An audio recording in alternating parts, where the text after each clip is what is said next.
সূরা ইয়াসিনের মাধ্যমে আপনি কিন্তু বাসাবাড়িতে বসে নিজের জাদু, নিজের কুফরি কালাম, নিজের উপর যদি জিনের আসর থাকে একদিনের ভেতরে দূর করতে পারবেন। সূরা ইয়াসিনের মাধ্যমে আজকের আমলটি এখনই শিখে ফেলুন।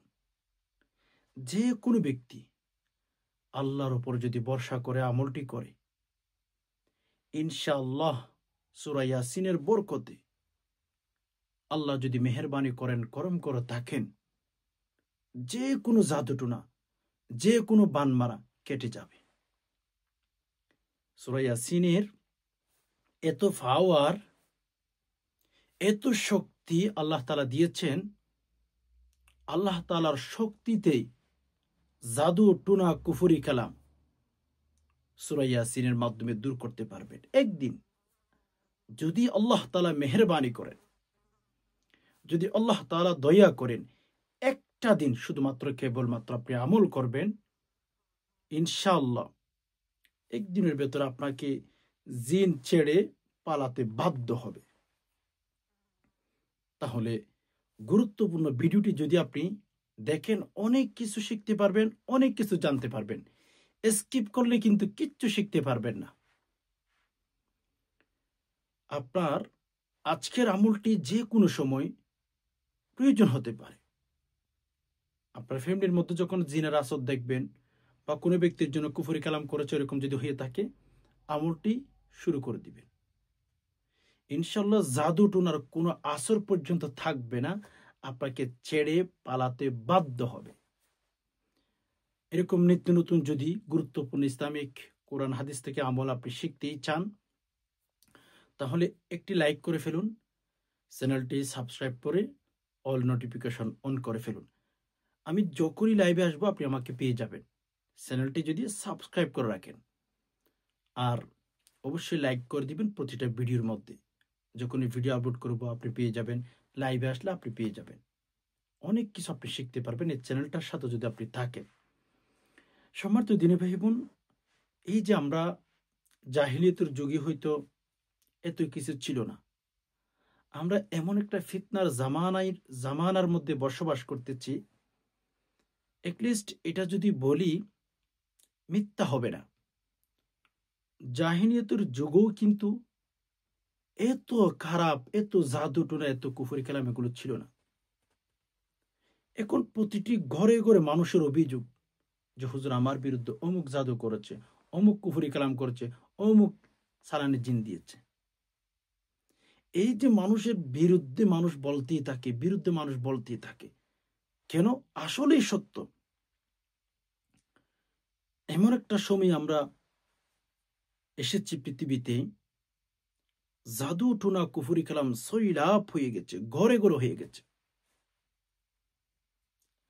এজন্য সম্মানিত দিনী ভাই বোন, জাদু টুনা কুফরি কালাম এগুলো যদি আমরা দূর করতে চাই, আমরা যদি নষ্ট করে ফেলতে চাই, তাবিজবিহীন, কারণ আমি তাবিজের পক্ষে না।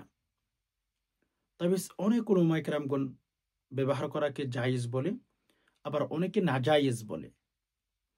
জায়েজ আর নাজায়েজের ক্ষেত্রে যদি আপনি নাই যেতে চান, আপনার সবচেয়ে ভালো পন্থা যেটা সেটা অবলম্বন করতে হবে। যেহেতু তাবিজ ব্যবহার করা না করা নিয়ে ইখতিলাফ রয়েছে, কেউ জায়েজ বলেছে, কেউ নাজায়েজ বলেছে, আপনি সেখানে না গিয়ে সরাসরি কোরআন থেকে আমল করলে, যেটার ক্ষেত্রে কোনো ব্যক্তি মতামত প্রকাশ করতে পারবে না। বুঝতেছেন? যেমন আপনি কোরআন হাদিস থেকে আমল করে শরীরে দম করবেন, ফু দিবেন, পানি পরা পান করবেন, এগুলোতে কারো মতামত নাই। কেননা আল্লাহ রসুল সাল্লাল্লাহু আলাইহি ওয়াসাল্লাম স্বয়ং নিজেও কিন্তু কোরআনুল কারীমের আমল করে পানিতে ফু দিতেন, দম করতেন। আর আমার নবী, আপনার নবী কিন্তু পানির মধ্যে দম করে ওই পানিগুলো নিজেও ইউজ করেছেন। হাদিসের কিতাবের ভেতরে এরকম ঘটনা পাওয়া যায়। তাহলে কোরআন হাদিসের আমল করে, কোরআন হাদিস থেকে কোরআন থেকে সূরা তেলাওয়াত করে, পানির মধ্যে দম দিয়ে দম করে ওই পানিগুলো নবী আলাইহিস সালাতু ওয়াসালাম নিজের শরীরে ব্যবহার করেছেন। এইরকম ঘটনা যেহেতু কিতাবের ভেতর পাওয়া যায়, আপনিও ব্যবহার করতে পারবেন, আমিও ব্যবহার করতে পারবো, কোনো সমস্যা নাই। স্বয়ং রাসূলুল্লাহ সাল্লাল্লাহু আলাইহি ওয়াসাল্লাম ব্যবহার করেছেন। ওকে, সম্মানিত দিনী ভাই বোন, এজন্য আমি সবার কাছে অনুরোধ করব, কোরআন থেকে সরাসরি রসুল নিজে আমল করতে। তাহলে আপনি কেন আমল করতে পারবেন না? আমিও কেন আমল করতে পারবো না? এক সময় রাসূলুল্লাহ সাল্লাল্লাহু আলাইহি ওয়াসাল্লামের আঙ্গুলের মধ্যে একটা বিচ্ছু এসে কামড় দিল। নবীজি বললেন, কেমন বিচ্ছু? নবীও চিনে না, মানুষও চিনে না, কাকে কামড় দিবে এটাও চিনে না। রসুল বললেন, কেমন বিচ্ছু? নবী রসুল কিচ্ছু বুঝে না, কিচ্ছু চিনে না, এটা পেয়েছে তো কামড় দিয়ে ফেলেছে, আঘাত করে ফেলেছে। তখন আম্মা জান আয়েশা রাদিয়াল্লাহু তাআলা আনহা বলেন, আমাকে নবীজি ডাক দিলেন, আয়েশা তাআল ইলাইয়া, আয়েশা তুমি একটু এদিকে আসো, তুমি একটু এদিকে আসো। আয়েশা বললেন, আমি নবীজির কাছে গেলাম। আমি নবীজির কাছে গেলাম। নবীজি বললেন, আয়েশা, গরম পানিতে একটু লবণ দিয়ে একটু ভালো করে সিদ্ধি করে আমার জন্য নিয়ে আসো। আয়েশা রাদিয়াল্লাহু তাআলা আনহা বলেন, আমার নবী, আমার হাজবেন্ড, সারা পৃথিবীর নবী যখন আমাকে বলল গরম পানিতে লবণ দিয়ে নিয়ে যাওয়ার জন্য, আমি নিয়েই গেলাম। তখন নবী আলাইহিস সালাতু ওয়াস সালাম সূরা ফাতিহা তেলাওয়াত করলেন আর ওই পানির মধ্যে দম করলেন। যে আঙ্গুরের মধ্যে বিচ্ছু কামড় দিয়েছিল, আঘাত করেছিল, নবী আলাইহিস সালাতু ওয়াস সালাম ওই জায়গার মধ্যে পানিগুলো ঢাললেন, বিভিন্ন সূরা তেলাওয়াত করলেন।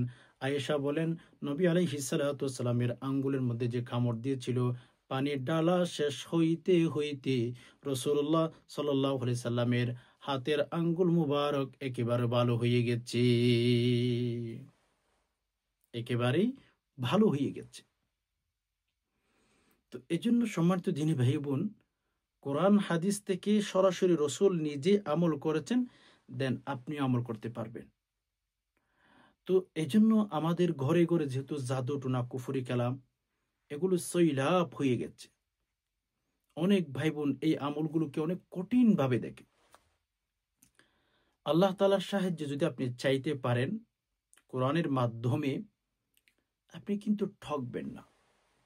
কোরআনের মাধ্যমে যদি আপনি আমল করেন, কখনো ঠকবেন না, ঠকার প্রশ্নই আসে না।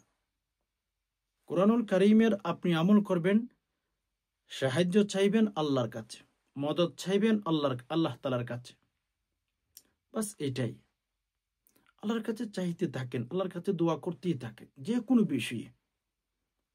কেননা দুনিয়ার মানুষগুলো যাদেরকে আপনি আপন ভাবতেছেন না আজকে, এরা আপন নয়, এরা আপনের মতো করেই আছে, কসম করে এরা আপন নয় কেউ। এরা প্রয়োজনের জন্য এসেছে, প্রিয়জন না এরা। পৃথিবীর মানুষগুলো চেনা অনেক কঠিন হয়ে গেছে, কেননা দুনিয়ার প্রত্যেকটা জিনিস দুঃখা, পৃথিবীর প্রত্যেকটা জিনিস দুঃখা, আমি বলি নাই। কারণ আপনি যদি অ্যানালাইসিস করেন, আমার সাথে একমত হতে বাধ্য হবে। এই পৃথিবীতেই যে সমস্ত মানুষ ক্ষতি করেছে বা জাদুটনা করেছে, কুফরি কালাম করেছে, এগুলো আপন মানুষকে করেছে। যে সমস্ত মানুষ ক্ষতিগ্রস্ত হয়েছে, এগুলো আপন মানুষের মাধ্যমে ক্ষতিগ্রস্তের মধ্যে পড়েছে। ওকে, এজন্য মানুষ প্রয়োজনের জন্য আসে, প্রিয়জন না মানুষ। মানুষ প্রিয়জন নয়, প্রয়োজন। আমি যদি আপনাদেরকে বলি, ইনশাআল্লাহ একদম সহজেই আমলটা শিখতে পারবেন। যে সমস্ত ভাই বোনদের শরীরের মধ্যে জিনের আসর রয়েছে, কেউ জাদুটনা করেছে, কুফরি কালাম করেছে, বদনজর রয়েছে, সবকিছু কেটে যাবে ইনশাআল্লাহ। তো কিভাবে আপনি আমলটি করবেন, আমি যেভাবে বলে দিচ্ছি ওইভাবে আমলটা আপনি করার চেষ্টা করবেন। কিভাবে করবেন? সম্মানিত দিনী ভাই বোন, দেখুন, যখন আপনি দেখতেছেন আপনার ঘরে অথবা আপনার শরীরের মধ্যে জিনের আসর আপনি দেখতেছেন, তখন আপনি উজু করে আসবেন। উজু করে আসা ওই রোগী ব্যক্তি যে আছে ওনাকে ভালো করে শোয়াইবেন, সুন্নত তরিকে শোয়াবেন, অথবা মুখটা উপরের দিকে দিয়ে ঘুমানোর ব্যবস্থা করবেন, চোখ বন্ধ রাখতে বলবেন। যে ব্যক্তিকে জাদুটনা করেছে, কুফরি কালাম করেছে, তাকে শুয়ে রাখবেন লম্বা করে, হ্যাঁ, চোখগুলো উপরের দিকে রাখবেন, চোখ বন্ধ করতে বলবেন। তো আপনি কি করবেন, যে ব্যক্তিকে জিনা আসর করেছে, জাদুর জিনে কুফরি কালাম অথবা মানুষে কুফরি কালাম করেছে, জিনের আসর রয়েছে, বদনজর লেগেছে, তাকে কিভাবে সুস্থ করবেন। ইনশাআল্লাহ একদম শক্তিশালী আমল, এই আমলটা একদম শক্তিশালী। কিভাবে আমল করবেন, ওই ব্যক্তিটাকে, রোগীকে শুয়ে রাখবেন, শুয়ে রেখে আপনি উজু করে আসবেন। উজু করে এসে সূরা ইয়াসিন মুখস্থ পারলে মুখস্থ, দেখে দেখে পাঠ করতে পারলে দেখে দেখে পাঠ করবেন। একদম শক্তিশালী পরীক্ষিত আমল। ওই ব্যক্তি শুয়ে থাকছে, হ্যাঁ, শুয়ে থাকার পরে আপনি সূরা ইয়াসিন তেলাওয়াত করবেন। ওকে, সূরা ইয়াসিনের মধ্যে কয় মুবিন? 7 মুবিন, হ্যাঁ। বিসমিল্লাহ সহ সূরা ইয়াসিন তেলাওয়াত শুরু করবেন। যখন মুবিন এক মুবিন শেষ করবেন, মুবিনের কাছে যখন যাবেন, এক মুবিন শেষ করলে তখন সূরা ইয়াসিনের একটি আয়াত আছে, সালামুন কওলাম মির রাব্বির রহিম, সালামুন কওলাম মির রাব্বির রহিম, সূরা ইয়াসিনের 58 নং আয়াত। এই আয়াতটা আপনি 41 বার তেলাওয়াত করবেন। মানে ধরেন প্রথম মুবিনে গেছেন, সালামুন কওলাম মির রাব্বির রহিম, সালামুন কওলাম মির রাব্বির রহিম, এভাবে 41 বার এই আয়াতটি তেলাওয়াত করে ওই রোগীর ব্যক্তির শরীরে অথবা মুখের উপরে আপনি 3টি করে ফু দিবেন। এভাবে দ্বিতীয় মুবিনে যখন যাবেন তখন সালামুন কওলাম মির রাব্বির রহিম, এভাবে 41 বার তেলাওয়াত করে আবার 3টি ফু দিবেন। তৃতীয় নাম্বার মুবিনে যখন যাবেন, তৃতীয় মুবিন যখন শেষ হবে তখন আপনি সেখানে হচ্ছে আবার সালামুন কওলাম মির রাব্বির রহিম, সালামুন কওলাম মির রাব্বির রহিম 41 বার পরে মুখের উপর ফু দিবেন। এভাবে 7 মুবিন, হ্যাঁ, 7 মুবিনে গিয়ে সালামুন কওলাম মির রাব্বির রহিম এই আয়াত 41 বার করে তেলাওয়াত করবেন। 7 মুবিনে, প্রথম মুবিনে 41 বার, দ্বিতীয় মুবিন 41 বার, তৃতীয় মুবিন 41 বার, চতুর্থ মুবিন 41 বার, পঞ্চম নম্বরে যে মুবিন আছে ওখানে 41 বার, ষষ্ঠ নম্বরে 41 বার, সপ্তম নম্বরে 41 বার, অর্থাৎ 7 মুবিনে ওই আয়াতটি 41 বার পাঠ করে করে ওই রোগী ব্যক্তির শরীরের মুখের মধ্যে ফু দিবেন। আমলটি ট্রাই করে দেখেন, একদম পরীক্ষিত আমল। এরপর শেষে 3 বার দুরূদ শরীফ পাঠ করবেন, পাঠ করে ওই রোগীর শরীরে, রোগীর চেহারার মধ্যে ফু দিবেন। এই আমলগুলো না আপনারা যদি কোনো ব্যক্তিকে দেখাইতে নিয়ে যান কোনো মুদাব্বিরের কাছে, তখন আপনার কাছ থেকে অনেক টাকা দাবি করবে। এগুলো ঘরে বসে বসে আপনি করতে পারেন। এরকম আমল আপনি কোথাও পাবেন না ভাই। এগুলো শিখতে গেলে, করতে গেলে অনেক টাকার প্রয়োজন। ফ্রি কিন্তু আপনি শিখতে যাচ্ছেন। তো যাই হোক, সম্মানিত দিনী ভাই বোন, এভাবে আপনি আমলটি করবেন। আর হ্যাঁ, আমলটি যখন শুরুতে 3 বার দুরূদ শরীফ, শেষে 3 বার দুরূদ শরীফ পাঠ করে যখন আপনি আমলটি শেষ করে ফেলবেন, তখন ইনশাআল্লাহ তাআলা কি করবেন, আপনি আল্লাহ যদি রহম করেন, মেহেরবানি করেন, আল্লাহর উপর ভরসা করবেন। আল্লাহ, আমি কিন্তু কোরআনের উপর, কোরআনের সাহায্যে, কোরআনের মাধ্যমে আপনার কাছে সাহায্য চাচ্ছি। আল্লাহ, এই রোগীটাকে আপনি ভালো করে দিন। কোরআনুল কারীমের কোনো বাবু নাই, কোরআনুল কারীমের কোনো শক্তি নাই যে একজন মানুষকে সুস্থ করবে। ভালো করে বিশ্বাস করতে হবে আপনার, যে কোরআনুল কারীমের এমন কোনো শক্তি নাই যে সে নিজে নিজে একজন মানুষকে সুস্থ করবে। এটা কখনোই না, এটা পারবেনও না। কোরআনুল কারীম যদি নিজে নিজে চায়, সে কখনো সুস্থ করতে পারবে না। সুস্থ করবে আল্লাহ কোরআনের মাধ্যমে, কোরআনের উসিলায় আল্লাহ সাহায্য করবে। একটা কথা অবশ্যই মাথায় রাখবেন, কোরআনুল কারীম আপনাকে কিছু দিতে পারে না, আমাকে কিছু দিতে পারবে না। সেটা মখলুক, সেটা সৃষ্টি। আল্লাহর সৃষ্টি মানুষকে কিচ্ছু দিতে পারে না। কারণ কুল্লু শাই, অর্থাৎ সকল জিনিস আল্লাহ সুবহানাহু ওয়া তাআলা দিয়ে থাকেন। পৃথিবীর কোন সৃষ্টি মখলুকে কিছু দিতে পারে না। যদিও দেয়, অনেক কষ্ট হয়ে যায় তার। সব কিছু আল্লাহ তাআলা দিয়ে থাকেন, সবকিছু আল্লাহ সুবহানাহু ওয়া তাআলা দিয়ে থাকেন। এজন্য কোরআনুল কারীমের মাধ্যমে আপনি আল্লাহর কাছে চাইতে পারেন, বাট কোরআন আপনাকে কিচ্ছু দিতে পারবে না। এই বিশ্বাসটা আপনার রাখতে হবে। আপনি আমলটি করে ওই ব্যক্তির শরীরে, ওই ব্যক্তির চেহারার মধ্যে আপনি ফু দিবেন। ওকে, ফু দেবার সময় আল্লাহর উপর ভরসা করবেন, তাওয়াক্কুল করবেন, আল্লাহ আমি কিন্তু আপনার কাছে সাহায্য চাচ্ছি, আল্লাহ মদত চাচ্ছি আপনার কাছে, আল্লাহ আপনি আমাকে কুরআনুল কারীমের মাধ্যমে সাহায্য করুন, আল্লাহ আপনি এই ব্যক্তিটাকে একটু ভালো করে দিন।